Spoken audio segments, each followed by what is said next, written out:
Señoras y señores, yo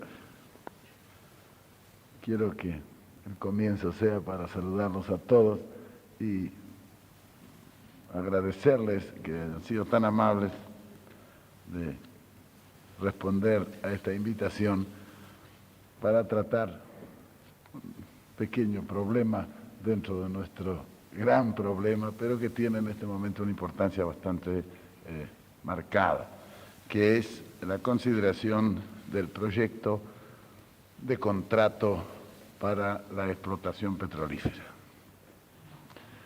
En esto es indudable que podrá estudiarse el problema desde distintos ángulos y apreciarlo y observarlo con distintas limitaciones. Yo quiero darles a los señores legisladores peronistas la sensación de la consideración integral y de conjunto del problema, como la debe ver el gobierno.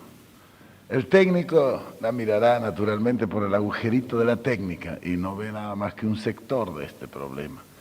El abogado la mirará desde el punto de vista jurídico y también va a haber un pequeño sector.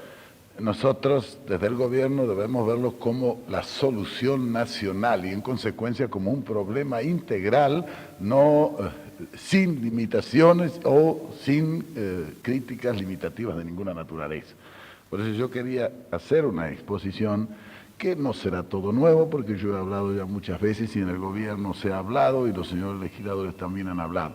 Pero recapitular desde un punto de vista integral las distintas cuestiones que nos impulsan a considerar en conjunto este problema como una solución indispensable de un problema que es el más grave de todos los problemas nacionales pendientes a solución del gobierno. Señoras y señores, el problema del petróleo en nuestro país puede sintetizarse históricamente en una cosa muy simple. Hace 48 años descubierto el petróleo, se dio piedra libre para todos y comenzó una carrera de explotación en la cual cada uno dio, asignó, regaló, arrendó o vendió concesiones a quien quiso venir a trabajar aquí. Como consecuencia de ello, las grandes empresas del Royal Touch y del Shell, y etcétera, de los alemanes, de las distintas compañías que vinieron, comenzaron a trabajar en la prospección del petróleo. Como consecuencia de ello, el gobierno comenzó a ver que le dejaban el agujero, le llevaban el petróleo y le daban cuando mucho la mano y terminaba el problema, y eso no era naturalmente una, diremos, ventaja para el país. Pensando con buen criterio que era menester que el Estado se ocupase de la explotación del petróleo. Pero eso venía ya como una reacción contra el sistema de libre explotación petrolífera por reservas asignadas por cualquiera, que llevó a una lucha de las pequeñas y nacientes industrias del país con la Standard Oil, la Shell, Mex, la Kinkelin, etc. Bien. Como consecuencia de que se trataba de una reacción, cuando se llevó al Congreso para establecer una legislación aparente frente al problema, se fue al otro extremo. Vale decir, del monopolio extranjero se pasó al monopolio absoluto de orden nacional. Se pasó de un monopolio a otro monopolio. Yo no voy a criticar en manera alguna el monopolio estatal. Magnífico. Lo voy a considerar en sus efectos. Porque claro, cuando se hace un monopolio para sacar ventaja, no para sacar desventaja, ¿no? Si el monopolio produce desventaja, mejor no ir al monopolio. Sobre todo el monopolio estatal. Y yo veo que, analizado de una manera, diremos, desapasionada a este problema y sin prejuicios de ninguna naturaleza, visto solamente desde el punto de vista del interés nacional, el monopolio estatal ha sido perjudicial, porque no ha dado al país ni siquiera el 40% del petróleo que el país necesita para enfrentar las actuales necesidades. No hablemos del futuro porque el crecimiento o la velocidad de crecimiento de la necesidad de combustible aumenta con una celeridad tal que nosotros no la alcanzaremos jamás con el ritmo de crecimiento de la producción. ¿Por qué no la? Y porque no tenemos los capitales necesarios, y aun cuando los tuviéramos no tendríamos quizás los materiales necesarios para realizarlo. Ahí está el problema planteado en pocas palabras. Nosotros pensamos que esto hay que estudiarlo y que esto hay que defenderlo, pero defenderlo en lo que es justo, no en lo que es injusto, en lo que es conveniente, pero no en lo que es negativo o inconveniente. Nadie nos puede negar a nosotros que nosotros hemos sido los campeones de la nacionalización, no de los discursos, no, de la nacionalización efectiva de las cosas que habían sido desnacionalizadas en nuestro país. Sí, bueno, pero eso también tiene un punto límite, porque cuando esa nacionalización comienza a ser perjudicial para el país, no, nacionalizamos en conveniencia del país, pero no en inconveniencia del país. Esto es lo que hay que establecer perfectamente bien antes de opinar sobre este problema. La opinión técnica y no interesa esto. Aquí es la opinión de un problema nacional, analizado desde los distintos puntos de vista necesarios como solución nacional y como conveniencia nacional, sin prejuicios de otra naturaleza. No es un problema para sectarios. Los sectarios generalmente resuelven preconcebidamente. No, este es para gente pensante y gente consciente, que defiende sectariamente los intereses nacionales, que es el único sectarismo que yo acepto y que yo, diremos, practico. Señores, este monopolio estatal, que en 48 años ha dado un poco más del 40% de la necesidad de petróleo, en los actuales momentos, por las razones que enseguida voy a explicar, es un asunto peligroso para mantenerlo cerradamente. Como dije antes, yo soy enemigo del monopolio internacional, pero no soy tampoco amigo del monopolio nacional. Soy enemigo del monopolio internacional porque ese es un monopolio de expoliación. Y soy enemigo del monopolio nacional porque resulta peor remedio que la enfermedad. Porque ese remedio es contra el monopolio que nos daría la totalidad del petróleo necesario. Y él no nos da ni siquiera la mitad del petróleo que necesitamos. Ahí está el problema en su verdadero enfoque, en su verdadero punto de vista inicial como solución del problema actual de la República Argentina. Señores, estaría de más que yo analizara aquí lo que hemos nosotros vivido en la Primera y en la Segunda Guerra, por no haber resuelto estos problemas en su oportunidad. En 1914, yo recuerdo cómo se produjo el derrumbe de la nación en los primeros 5 años de la Primera Guerra Mundial. Lo vimos caer, porque ninguna previsión en un país que todo lo importaba se había tomado para asegurar siquiera algún stock que nos permitiera vivir durante esos 5 años. Al decir vivir no me refiero a comer, me refiero a trabajar la materia prima necesaria y los elementos necesarios para que el pueblo pudiera trabajar y ganar su sustento. Era tan elemental, señores, la previsión. Claro que eso no había que pensarlo durante la guerra, cuando la guerra submarina no permitía que llegase un solo barco de Europa. En la Primera Guerra hubo un largo periodo en que ni un solo barco llegó ni de Estados Unidos ni de Europa. Y así nos fuimos quedando sin nada. ¿Cuál fue la consecuencia política y la consecuencia social de esa terrible imprevisión del gobierno radical de 1914 a 1918? Y las consecuencias son siempre las mismas: hambre, miseria para el pueblo. Nosotros asistimos en aquella época primero a una desocupación paulatina, enseguida una rebaja general de sueldos y salarios que se pagaban tarde, mal o nunca.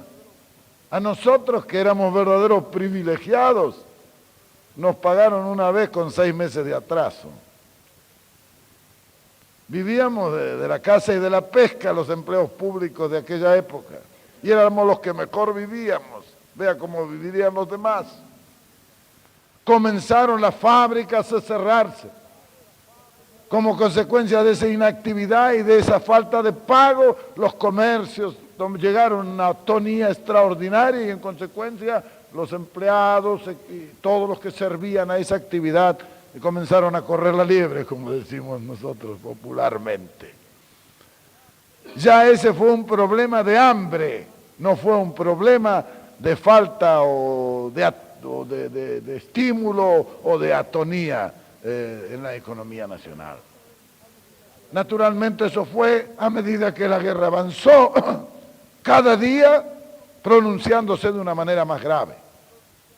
Primero fueron 3 o 4 mil desocupados que hicieron campamento en distintas partes, después comenzó el éxodo de esos desocupados parciales hacia un lugar donde hicieron un campo de concentración de dolor, de miseria y de indignidad, ahí al lado del Puerto Nuevo, que le llamaron Villa Desocupación. Piensen, señores, y muchos de ustedes saben como yo, que veo muchas canas, mucha ausencia de canas ya también, de manera que han vivido como he vivido yo aquello, de manera que esto no nos los han contado, esto lo hemos visto nosotros. En los cuarteles donde yo prestaba servicio, familias con el tarrito como los crotos a recibir un poquito de ese residuo que ahora llevamos para los cerdos, a los criaderos. Eso le repartíamos a la gente para que comiera. La desocupación llegó a un límite tal que ya en las postrimerías de la guerra, aquí no había en qué trabajar. La pequeña industria metalúrgica de aquellos tiempos paralizó totalmente sus actividades y legiones de hombres en las calles quedaron desocupados. Los pocos que trabajaban querían más salario porque ¿y qué les iban a pagar? Y entonces se fue haciendo esa ola comunista, como decían entonces, que en realidad era hambre y miseria, y se produjo la famosa semana trágica en enero de 1918, 19, un año después de terminar la guerra. Yo he visto cuánta gente se mató en aquella oportunidad, inútilmente, injustamente. Bueno, los que hemos presenciado eso, ¿cómo nos van a venir a hablar los radicales de su previsión? Podrán tener inteligencia, pero es siempre retrospectiva. Previsión no han tenido jamás esa clase de inteligencia. De manera que podríamos pensar nosotros que si viniese en el futuro una guerra, nos encontrase en las mismas condiciones en que lo encontró a estos señores, y eso es lo que querrían ellos. Pero nosotros no le podemos dar en el gusto. Nosotros tenemos que resolver estos problemas, porque en la Segunda Guerra tampoco fue mejor la situación, porque tampoco la previsión fue un dechado de acierto por parte de los gobiernos. Pero no vino bien porque eso terminó la revolución que nosotros hicimos. Por lo menos la aprovechamos para hacer algo bueno. Pero la situación fue terrible, porque en la Segunda Guerra, si bien no tuvimos el margen de desocupación, tuvimos una gran desocupación. Si bien no tuvimos los graves problemas que se presentaron en la primera, pero quemamos las cosechas. Quemamos el trigo, quemamos el maíz, y no quemamos hombres porque no llegó el momento, sino después de eso hubiéramos echado a la hornalla a los hombres, ¿saben? De modo que los problemas han sido demasiado graves para que nosotros nos olvidemos ahora que enfrentados a una tercera guerra, porque la tercera guerra se va a producir, todo esto son cuentos, esto que están haciendo, todo postergando y todo, no, esto se va a producir, no hay nada que hacer. Esta es una cosa a corto o a largo plazo, pero que va a ser, no tengo la menor duda. Y aun cuando tuviera la duda entre las dos cosas, yo elegiría la que nos puede perjudicar, no la que nos puede beneficiar, para prever. Entonces, si eso se puede producir, ¿qué vamos a estar pensando y esperando para resolver los problemas que nos van a conducir a un caos que ya hemos presenciado en las dos guerras pasadas? ¿O es que será mejor que produzcamos con nuestro chacarero para quemar el trigo, para quemar el maíz? Eso era posible hacerlo cuando le pagaban 2 pesos por el quintal de maíz. Sería muy caro y quemar maíz a 50 pesos, ¿saben? Es una cosa que cae de su propio peso. En los años de miseria y de explotación, y el producto del trabajo podía quemarse. Hoy no nos podemos dar ese lujo de quemar el producto del trabajo de la tierra y de nuestros hombres. Entonces hay que resolver estos problemas. Y hay que resolverlo con la cabeza, no con los pies como lo han resuelto en otros tiempos. Eso es lo que me parece a mí que es lo lógico. Y por eso yo he querido darle los puntos de vista nuestros y el análisis nuestro, sintético, para no complicar mucho las cosas. Bien, sobre esta base histórica que nos da un punto de partida, analicemos el problema brevemente en sus términos y sintéticamente en su consideración.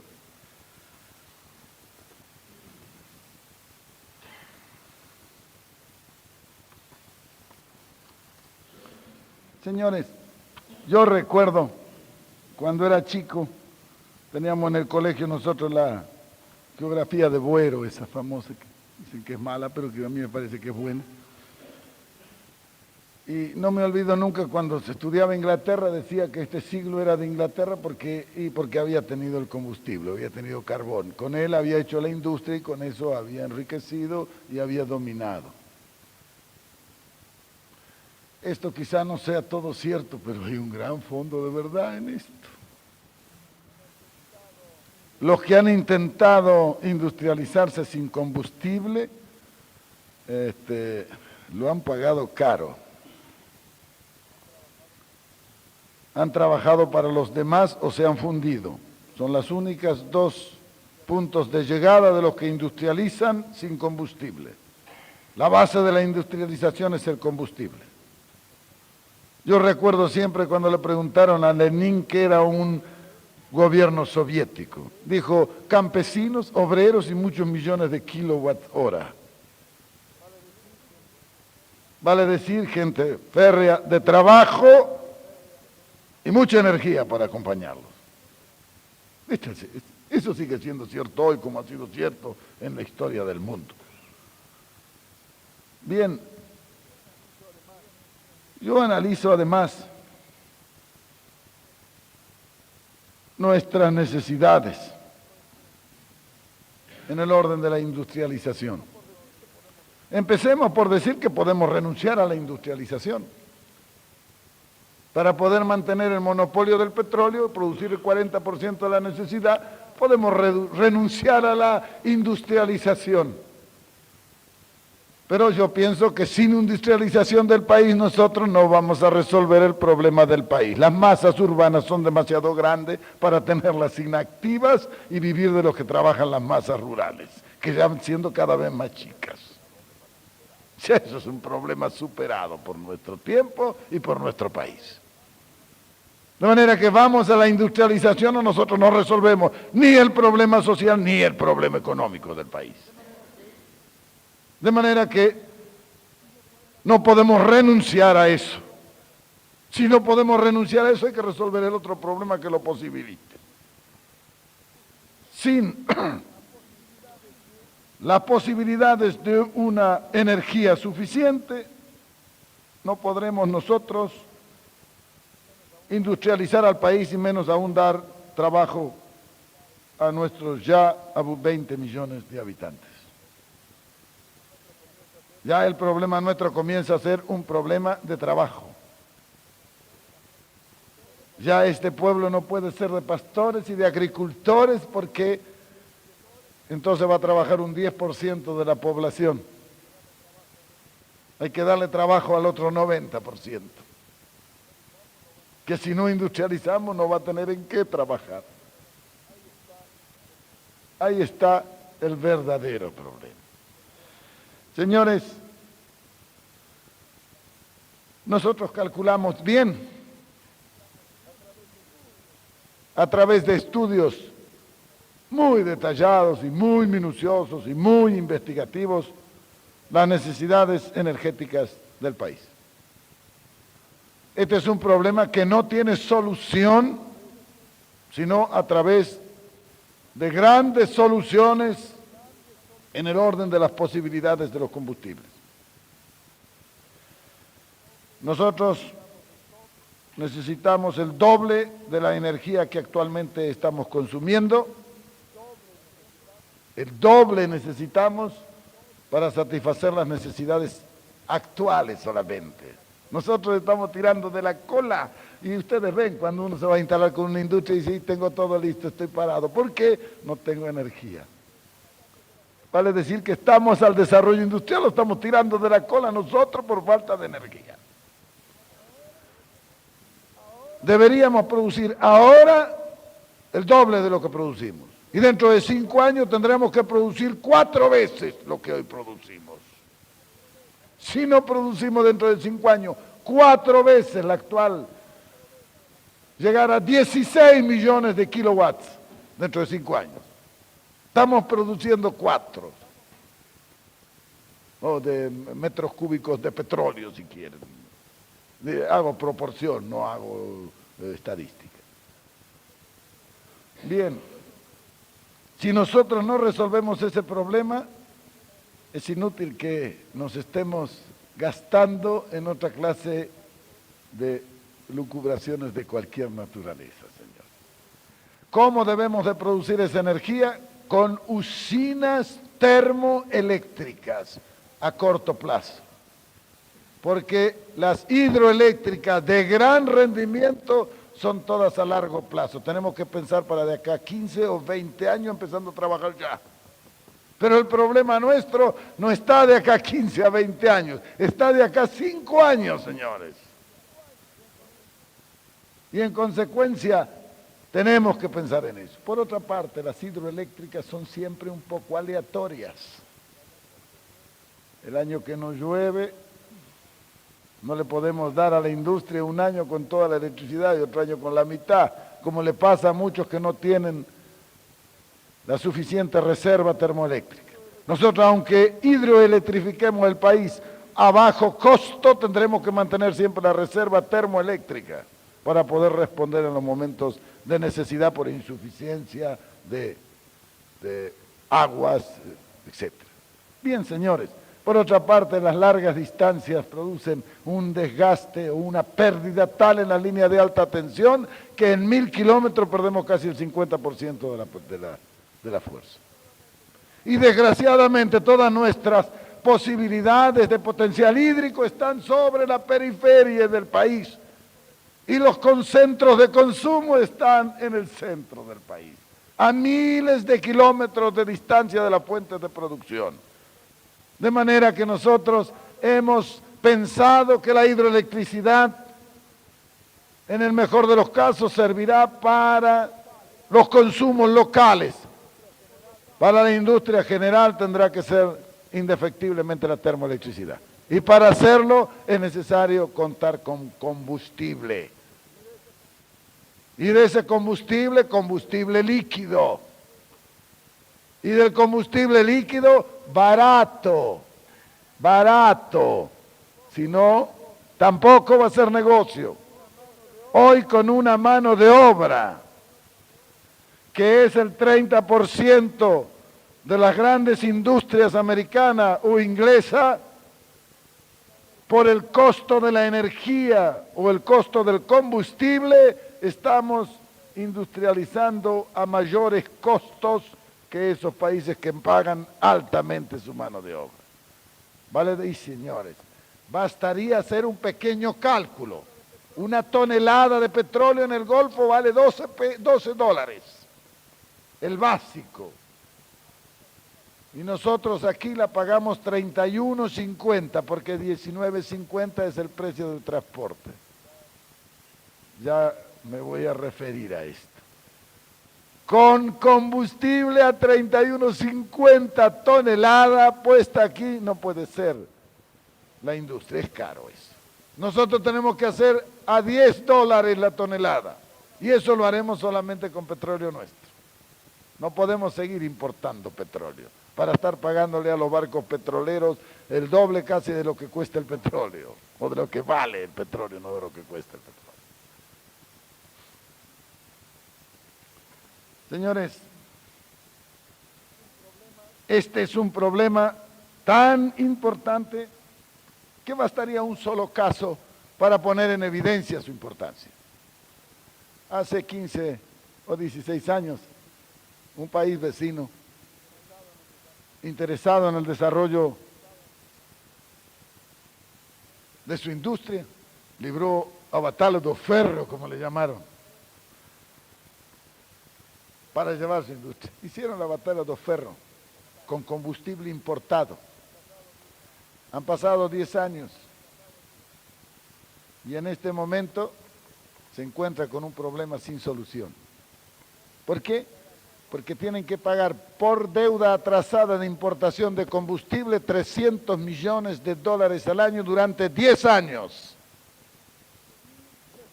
Y $60 millones mensuales para el combustible que necesitan para seguir viviendo, después de paralizar la mitad de la industria. Eso nos puede pasar a nosotros dentro de 10 años, porque nosotros estamos ahora librando la batalla de un ferro. No sea que eso vaya a ser para hacer barrote, para encerrarnos por bárbaros de acá a 10 años. Este problema, señores, es el problema del país. Nosotros hemos hablado de industrialización porque no podemos ya resolver el problema económico ni el social sin la industrialización. Pero al hablar de industrialización hay que hablar de combustible. Y hay que hablar de combustible líquido, y hay que hablar de combustible barato, porque si no dentro de 10 años nos va a pasar lo que allá, que no saben qué hacer y que no tienen solución. O paran la industria o sacan el petróleo, pero para sacar el petróleo necesitan 10 o 15 años. Y en esos 10 o 15 años, ¿qué van a hacer? Que por otra parte es cuando tienen que pagar la chapetonada porque están pagando a 300 millones de pesos o de dólares, lo que ya deben, y acumulando déficit. Nosotros no tenemos mucho que criticar eso, no lo critico, yo lo presento como un ejemplo de imprevisión. Y he dicho muchas veces que el que no tiene buena cabeza para prever tiene que tener buenas espaldas para aguantar o buena bolsa para responder. Eso no se puede arreglar con unas buenas cosechas. No, eso hay que arreglar de otra manera. Hay que buscar la forma de financiarlo. Señores, el problema de las divisas en relación con el combustible, lo acabo de mencionar. 300 millones por año para pagar una deuda de 3.000 millones de dólares atrasada y 60 millones de dólares para resolver medianamente el problema de una parte de la necesidad. Eso podemos también ser nosotros en pocos años más, porque el ritmo del desarrollo de nuestra industrialización lleva a consumos de tal magnitud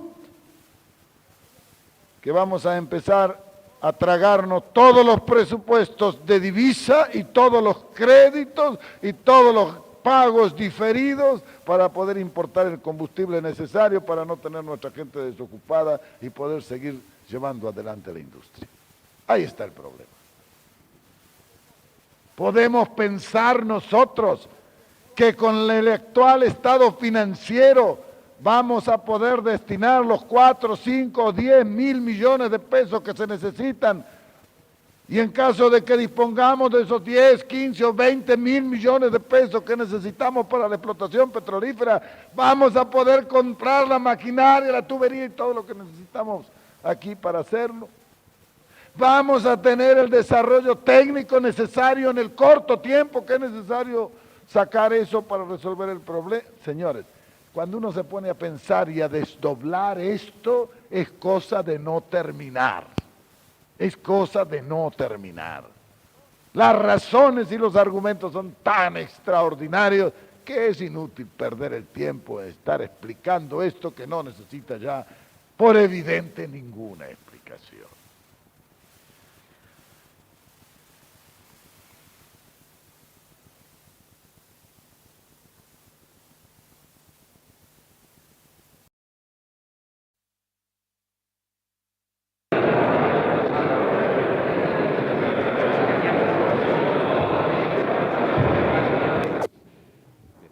Cosa de no terminar.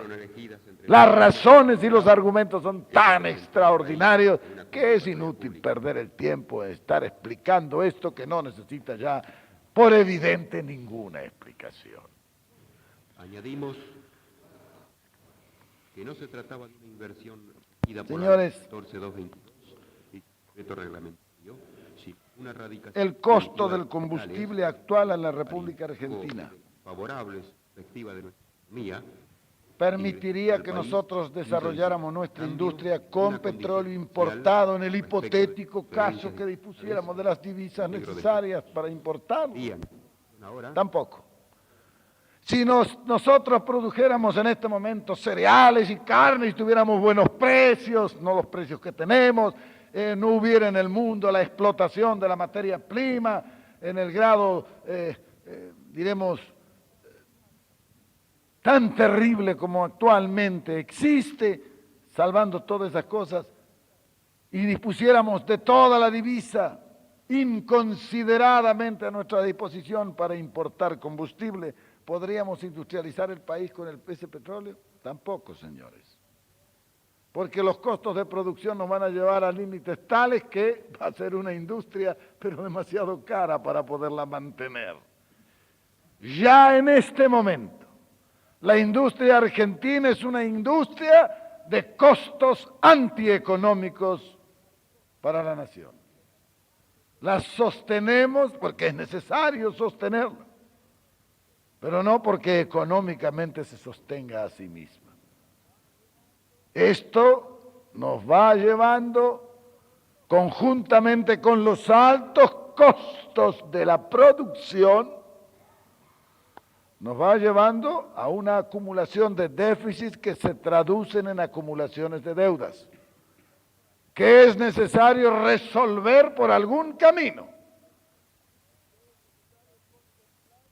y que es necesario contemplar en todos los conceptos económicos que se barajan en todos los problemas nacionales. El del petróleo quizás sea, como digo, el más grave. Porque, señores, calculen ustedes que el precio básico del petróleo en el Golfo, como dicen los petroleros, son $12. siempre que el transporte vaya por cuenta de los que traen el petróleo, en cuyo caso le agregan 19.50, tomo datos del año 53, 19.50 dólares para el transporte, total $31.50 por tonelada de petróleo.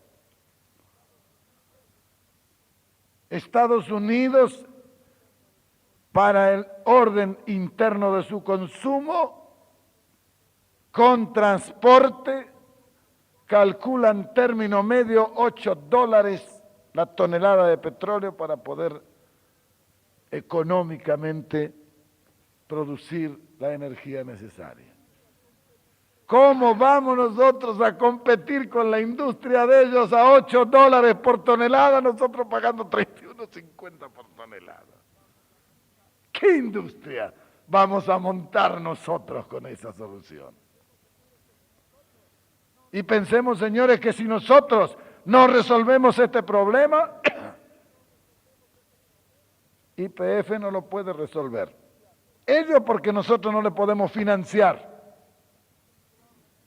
Y porque indudablemente ellos han llegado ya al límite de sus posibilidades frente al aumento de crecimiento progresivo de la necesidad. Por esa razón, yo llego a la conclusión necesaria de que si queremos industria, tenemos que resolver el problema del combustible barato. Vean, señores, las conclusiones sintéticas sobre estos términos del problema básico para despejar la incógnita final. La producción nacional abastece menos del 50% de su consumo, después de 48 años de explotación fiscal. Desde 1946 a la fecha hemos incrementado la producción en 1.400.000 metros cúbicos anuales.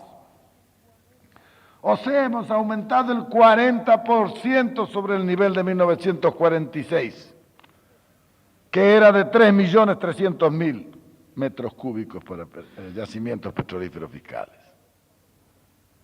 Eso lo hemos aumentado nosotros. Dicen que debemos dotar a YPF de todos los medios necesarios, manteniendo el monopolio. YPF ha contado por primera vez durante nuestro gobierno de todos los capitales necesarios para el desenvolvimiento sin limitación alguna y le hemos dado más divisas en los últimos 10 o 12 años que en todo el periodo anterior de los 48. Por otra parte, es evidente que para alcanzar el aumento de la producción logrado hacen falta capitales y divisas. Se calcula que de cada $3 de petróleo obtenido hay que invertir en materia de compras en el exterior $1. Desde luego debe reconocerse que el aumento de la producción que hemos logrado es una consecuencia no solo del esfuerzo de la repartición, sino de los medios que el gobierno le ha provisto. Dicen algunos opositores que deben mantenerse el monopolio en favor de YPF. Lo dicen ahora. Cuando han estado en el gobierno no han hecho nada, ni siquiera lo que dicen. Esto quizás sea una ventaja para nosotros. La solución lógica es poner término al antagónico concepto de YPF y empresas. Es decir, ni el monopolio de las empresas, ni el monopolio de YPF. YPF y empresas trabajando conjuntamente en colaboración para la solución de un solo problema, que es el problema nacional. Ahí está la solución. En esto también una tercera posición, como hacemos en todo lo justicialista. Así permitirá que YPF, constituyendo una gran empresa que produce el 50% de nuestra necesidad, para lo cual tiene que meterle duro YPF, no conversar más ya, sacar petróleo. Con ese 50% le deja a las empresas particulares el otro 50%. YPF tiene ya reconocidos o más o menos indicados terrenos petrolíferos donde tiene 7.000 millones de dólares en petróleo. Que lo saque. Nosotros le daremos todo lo que podamos darle para que lo haga. Pero eso no es óbice de que vengan otros a sacar el petróleo. Por otra parte, ¿cuántas veces he dicho yo sobre esto? Que el mal no está en que una empresa saque petróleo, si se cuida la forma en que lo va a sacar. En esta hay una historia muy linda. Un país una vez expropió todo, es decir, se tomó, ocupó todos los pozos petrolíferos de las empresas extranjeras. Los tomó todos y les pagó con papelitos para pagar en 100 años, en 200 años. Las empresas no dijeron nada, protestaron un poco, es lógico, derecho de pataleo, pero se quedaron calladitas. A los 7 u 8 años ya se les había acabado el material de las empresas. Como las empresas tenían el monopolio de esos materiales, no le proveían para la explotación. En consecuencia, ya iban a tener que detener la explotación por falta de abastecimiento de cañería, máquinas, perforadoras, etc. Entonces se presentaron las empresas y dijeron, ¿y qué dicen ahora? Muy bien, para que siguiera proveyendo de ese material que tuvieron que hacer, tuvieron que darle la comercialización del petróleo a las empresas. Bueno, eso es lo que nosotros debemos hacer. Y esto no va en la versión taquigráfica, por favor. Dele a las empresas y dele a cualquiera el derecho de sacar el petróleo cuando está bajo de tierra, que es cuando cuesta. Y tome usted el derecho de comercializarlo cuando el petróleo está afuera, que es cuando vale. Así le hicieron esas empresas a esos que les expropiaron el petróleo. Se lo dejan que se lo saquen. Ellos le pagan al básico $12 por tonelada. Por eso está tan bajo el petróleo en el Golfo. Porque lo compensan con el transporte, con los 19.50. Déjenle que saque el petróleo, si después nos lo entregan a nosotros para que lo vendamos. Aquí lo que debemos hacer nosotros es decirle a la empresa, venga, sáquelo. Y si lo saca sin pedirnos permiso, también. Pero cuando esté en la boca de la mina, entonces si yo lo sacó, sí, bueno, ahora es mío. Pero es lógico.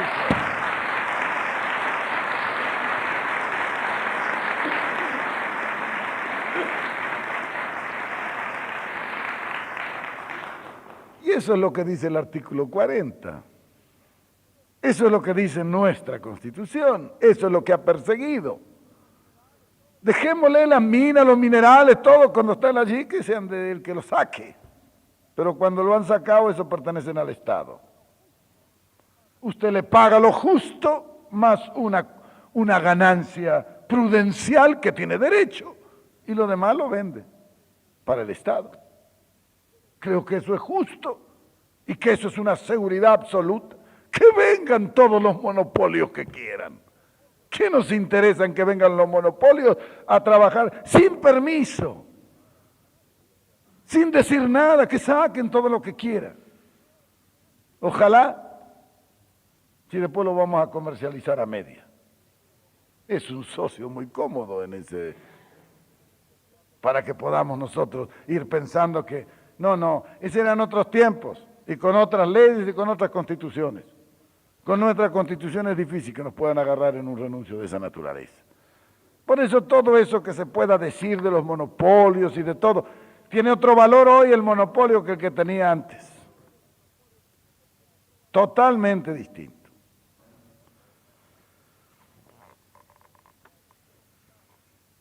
Señores, pero lo que más nosotros queremos remarcar es que nosotros tenemos que cambiar la política de presentar siempre a YPF como un enemigo de las empresas. ¿Por qué? No, YPF debe ser un amigo de las empresas. ¿Por qué? Porque las empresas vienen en estas condiciones legales y constitucionales a trabajar con ellos para satisfacer una necesidad nacional que YPF solo no la puede satisfacer. Y si para eso traen su técnica, sus materiales y sus capitales, ¿y por qué vamos a estar enojados con ellos? Vamos a ser enemigos por un prejuicio estúpido que en otros tiempos pudo tener su justificación, pero que hoy en manera alguna los tiene. Pero lo importante, señores, que yo quería remarcarles a ustedes en pocas palabras, es que aún estas reservas de que hablan algunos, ignorantes y atrasados, digo esto porque claro, no siguen la época, las reservas de petróleo en el mundo han perdido el 80% de su valor. Nadie quiere ya posponer nada por mantener reservas. Vean ustedes Estados Unidos si hubiera pensado en mantener las reservas petrolíferas y no se hubiera mandado 1 millón de pozos petrolíferos en todo su territorio para sacar rápidamente, ¿cuál sería el problema que tendría por delante ahora cuando la energía atómica vaya paulatinamente reemplazando a la energía a base de combustible? Linda riqueza la van a tener ahí enterrada todos estos tontos que creen que todavía se puede seguir pensando en reservas.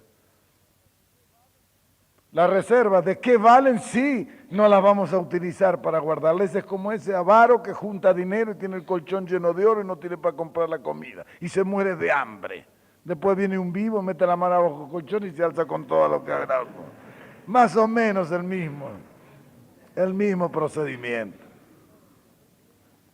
En todos estos tipos cavernícolas de previsión ocurre siempre lo mismo. Mueren siempre de la enfermedad contraria que prevén. Y esto es una cosa que nosotros debemos de poner en evidencia. El país indudablemente que va a progresar al ritmo de su energía. El trabajo es lo único que crea valores. La energía y el trabajo se traducen en riqueza acumulada, en ahorro. Si no resolvemos estos problemas previamente, nada será serio ni seguro en el porvenir. Eso es definitivo y terminante. O resolvemos ahora, no dentro de 1 año, no dentro de 2, ahora, señores. Ya estamos llegando al último momento de la previsión. Si no resolvemos nada de todos nuestros proyectos y de nuestras ilusiones algunas veces van a ser posibles, ni serias ni seguras. Esto, señores, es definitivo para nosotros. Sería indudablemente muy lindo que todo esto lo pudiéramos hacer nosotros, con nuestras finanzas, pero no podemos. Entonces es necesario pensar si renunciamos por mantener el espíritu de hacerlo todo con nuestra plata, como hay algunos que se mueren de pobres por ese procedimiento. Si pensamos que eso, tendremos que renunciar a todo lo demás, a la industrialización o a todo. Y si queremos industrializar, tenemos que renunciar a ese estúpido prejuicio de quererlo hacer todo con nuestra plata. Cuando escuchamos hablar a la gente de dinero, se ríen. Me acuerdo que Miguel Miranda siempre me decía, cuando yo usé mi plata era cuando ganaba 90 pesos por mes. Cuando empecé a tener la primera fábrica ya no tenía nunca 1 peso mío, era todo ajeno. Y con eso construí 30 fábricas, me decía.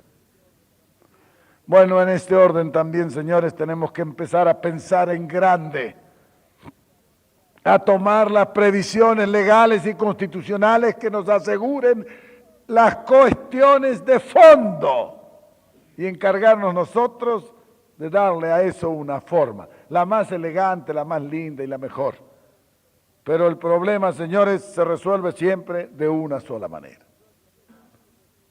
Yo he querido decirles clara y sintéticamente el pensamiento del gobierno en el orden del problema petrolífero.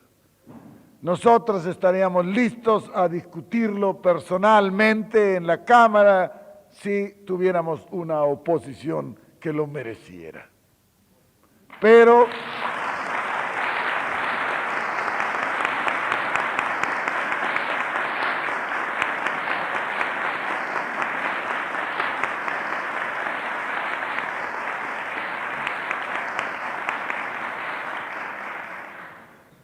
sería gastar pólvora en chimangos. Y nosotros preferimos conversar con nuestros compañeros de ideales, de doctrina y de acción para transmitirles así sintéticamente en lo indispensable, ya que cada uno de ustedes es capaz de argumentar todo esto en mejor forma todavía en que nosotros podemos hacerlo, porque están en la discusión, están en los problemas. De manera que yo he querido que antes que se inicien las discusiones, los compañeros peronistas del sector de las cámaras tuvieran con nosotros la tolerancia y la bondad de escucharnos, siquiera sea estos sintéticos puntos de vista, para que más o menos estemos en una onda similar y para que no se comience a tratar un problema de esta importancia sin que por lo menos previamente nos hayamos dado la voz de orden y la iniciación de la marcha para una empresa que es de una importancia extraordinaria. Hace pocos días, en mi despacho, en un mismo día coronaron las 3 grandes negociaciones realizadas en el orden internacional. Los 3, diremos, soportes de este enorme trípode que será el soporte de la economía y de las finanzas argentinas en el futuro. Vale decir, echamos las bases de las 3 grandes negociaciones indispensables para la solución integral del problema económico argentino. En primer término, firmamos el contrato para el trabajo de las empresas privadas en el orden del cateo y de la prospección petrolífera. En segundo, firmamos los contratos necesarios para la ampliación al más alto grado de la energía en su producción y distribución a lo largo del país. Y en tercer lugar, firmamos la aceptación de un crédito a empresas argentinas por el Export e Import Bank para el establecimiento en San Nicolás de la gran siderurgia central de la República Argentina. Estos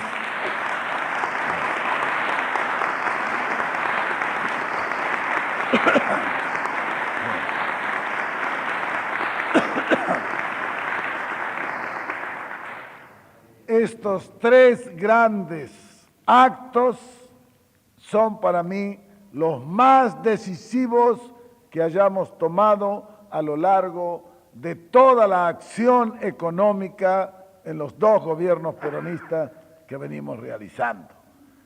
Y digo esto porque son los más trascendentes, porque 1 año antes, 2 años antes, 10 años antes hubiera sido totalmente imposible realizar ninguno de estos 3 actos, porque no estábamos preparados ni capacitados para iniciarlo.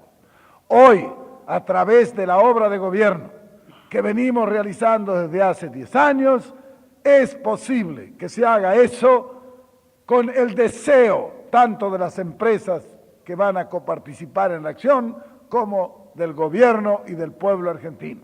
El haber conquistado esto nos da el derecho de pontificar, si es necesario, sobre lo que estamos realizando. Yo les deseo a los compañeros una lucha fructífera, pero les recomiendo también que, como en el caso nuestro, no gasten mucha pólvora en chimangos.